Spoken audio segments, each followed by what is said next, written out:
Elhamdülillah, vessalatu vesselamu ala Resulullah. Demek bu Abu Hurayre'den geletken kâle Resulullah ma yazalul belâ'u bil mu'minin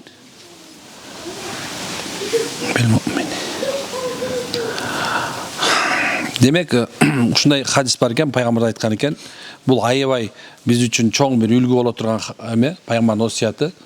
Kimdegi ушул hadis тугуп тургандан кийин жакшылап ойлонуп көрө турган болсо, демек ал момундугу билинет да. Ушул нерсе баш ийсе баганса иншалла.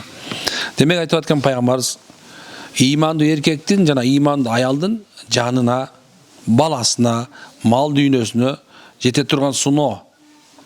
Ал пенде Аллахка эч бир күнөөсү калбаган абалда жолукканга чейин үзгүлтүсүз улана берет деген экен. Demek iman adam erkek bolsun, ayal bolsun, sınoo gelir anık bolu жерден. Peygamber aytып, өлгөнгө чейин сыноо болот экен адамгачы. Эч качан мисалса сыноосуз жашоо болбойт экен. Күнүгө. Керек болсо бул ушундай нерсе экен, кээ бирде адамдын денесине мындай бир тикенек кирип кетсе да сыноо экен. Ошол нерсе да бир сыноо болуп калат экен да. Бир эмеде риваятта келеткен, риваятта мындай кандай десем бир хикая деп коеюн. Ошондо бир үлгүлүү хикая бар экен да. Бир падышага бир күнү бир Олия зат айткан, сенин кызың бир кыздуу болот экен. Ошо кыз аябай жакшы көрөт экен, билесиз, эркекке кыз аябай жакын го. Мындай пайгамбар деле өзү кыздарын аябай жакшы көргөн. Ошол эле мезгилде мисалы алса, Фатима радиаллаху анха, Али радиаллаху анху алгандан кийин анан Али радиаллаху анху аял алам деп кичине анча эме кылганда, үстүнө алам дегенде пайгамбар саллаллаху алейхи вассалам ушу Фатима турганда албай койсоң жакшы болот эле деп ушу мен ушу көзүмдүн кареги деп ушу Фатима кызына жан тартып эме кылган экен да.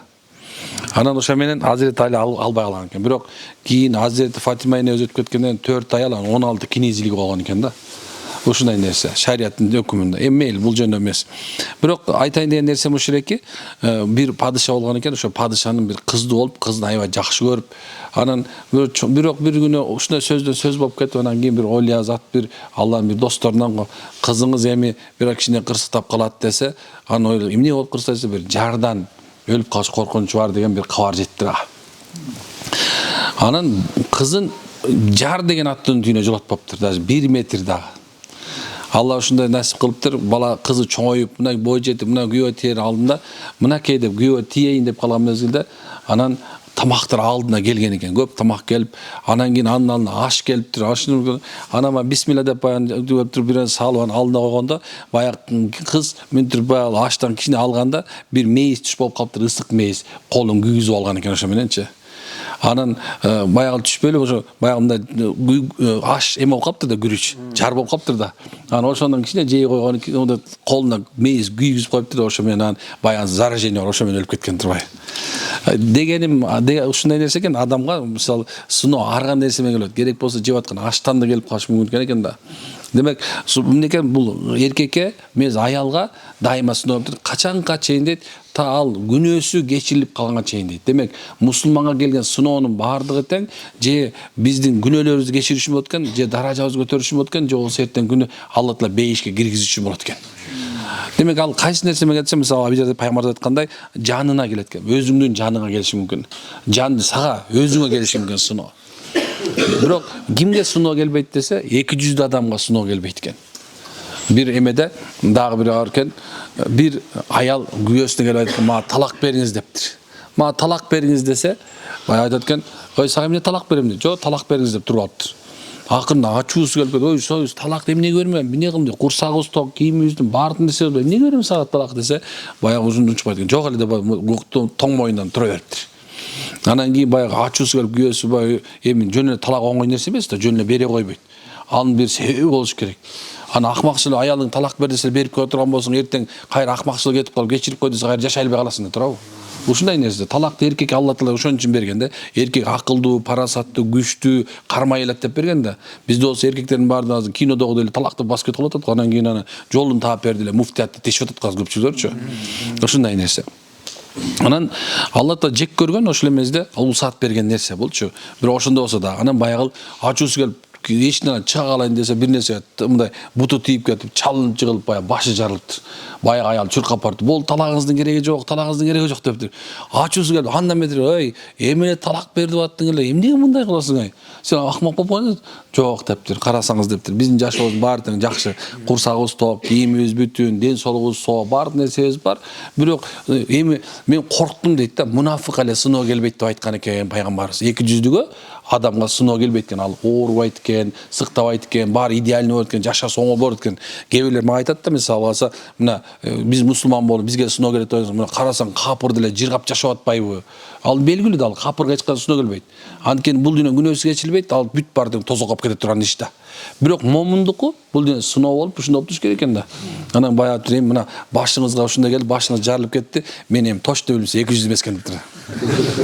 Ошо көрүп, мурунку аялдар ушинтип билген экен да, корккон экен да, сыноо келбей калса да коркуш экен да. Демек субханалла, адамга сыноо келип туруш керек экен. Жаныңа, демек балаң аркылуу келиши мүмкүн. Балаң начар чыгып калышы мүмкүн экен. Же болбосо биринде кырстап калышы, ооруп калышы мүмкүн экен. Милицияга түшүп калышы мүмкүн экен. Эми бул не повод да, что баягы мынакей дешчи. Бирок негизинде чын-чынында келгенде биз өзүбүз мындай сыноо келгенде эмне кылыш үчүн Алла сыноо берет билесиңер? Биз тооба кылыш үчүн сыноо берет Аллах Таала. Ошо мезгилде шүгүр кылыш үчүн да. Анткени сеникинен да көбүрөөк сыноо менен. Бир балаң мисалса бирөөнү мушташып кетти, ата-энеси келип, "Ай, балам ушундай атат", бирок бирөө баласын өлтүрүп салып түрмөгө түшүп атпай турабы?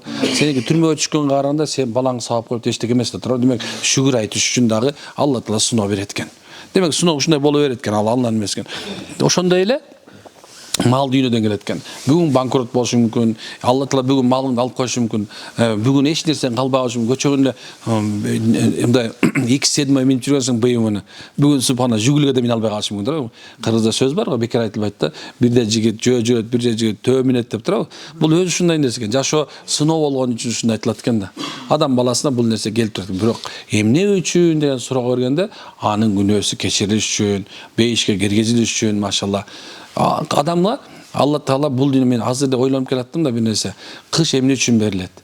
Анткени жаздын рахатын сезиш үчүн. Жаз эмне үчүн берилет да? Жайдын рахатын сезиш үчүн да. Жай эмне үчүн берилет? Күздүн рахатын сезиш үчүн. Демек адам баласы эгерде мындай карап келатса, бул каардан деле, сууктан деле, жаздан деле, күздөн делечи өзүнө бир сабак ала турган нерсеси көп. Эгер жакшылап ойлонуп турган болсо, Алла өзү айтып атпайбы? "Эй акылдуулар, акыл жүгүртпөйсүңөр" дейт да. Адам баласы акыл жүгүртпөсөчү, ал айвандан айырмасы жок калат да турабы? Демек биз акыл жүгүртүшүбүз керек. Ар бир нерсе башыбызга келген нерседе, мейли ошол жакшы болсун, ошол жаман болсун, сени менен мен ойлонушум керек да. Мында эмне бир хикмат бар дешибиз керек, машалла. Эмне хикмат бар? Адам бул курама темир, курч болот деген кыргызда турабы? Демек адам баласын Алла Таала бул дүйнөгө алып келип туруп, ар нерсе сыноо менен сынап туруп, улам курчтуп бекем деп туруп, анан кийин андан да жакшы нерсеге, жосо андан да жаман нерсеге дайындап коет экен да. Демек пайгамбар анык айтып аткан. Ар дайым бул чечилип кете бербей турганда сыноо болушу мүмкүн. Мисалы бир нерсе, бир кандай десем, бир тааныш менен чечилип кетиши мүмкүн бир проблема. Алла чечиштин жолунда дайраган турабы? Алла айтып атпайбы? Оору жараган болмосо Аллахым. Эгерде бир проблема жараткан болсо, же болсо бир ошонун чечиш жолуна жаратып койгон. Кээ бирде мисалы таанышың менен чечилип калышы мүмкүн. Жок, мен таанышыма кереги жок деп айта албайсың турабы? Кээ бирде акчаң менен чечилип калышы мүмкүн. Жок, мен акча менен чечпейм деши мүмкүн. Кээ бирде күчүң менен болушу мүмкүн. Кээ бирде болсо бир кандай бир ар кандай жолдор бар экен да чечиштинчи. Эми ушунун баарын колдонот экенбиз. Бирок акырты үмүт Аллага болот да турабы? Биз акырты Аллага кайтабыз. Алла каалап койсо кээ бирде байлык берип, бийлик берип, достон берип, бүт нерсе акча берип, бар нерсени берип туруп, Алла Таала бул малдын баардыгын тең, ушу мүмкүнчүлүктүн баардыгын чечүүгө мүмкүн болбой атат. Аны Алла акырында, "О Кудай, кечир" деп сажда кылдырат экен турабы? Кээ бирде ушундай Алла. Ушинтип төмөн түшүрүп, нөлгө түшүрүп туруп, ниет деген кинени көрдүңүзбү? Мен атайым барып көрдүм баягы, машалла. Мен ушул нерсени анык берип койгонун көрдүм да. Алла каалап койсо, субханалла, ушундай сыноо берип коет, сен эчтекеге жарабай калат. Демек ушундай турган. Бирок сыноо келип туруш керек.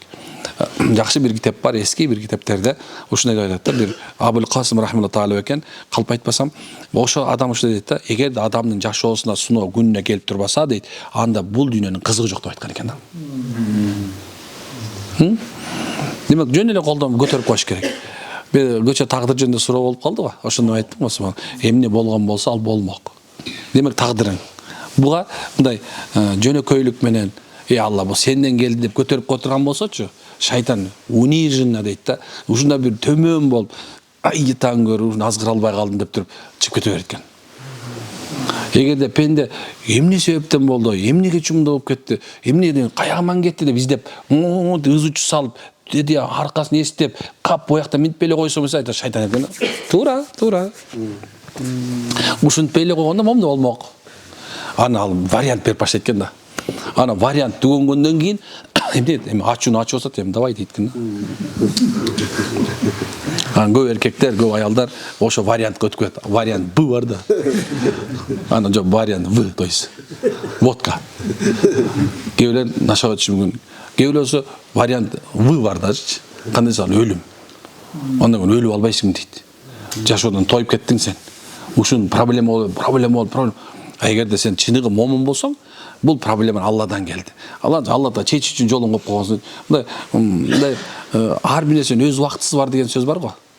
Ар бир нерсенин өз убактысы бар. Демек, убакыт сааты келе элек иншалла. Алла чечип берет. Субханакка хамдик, ашла анта, астагфируллах. Алла разы болсун. Ооба да.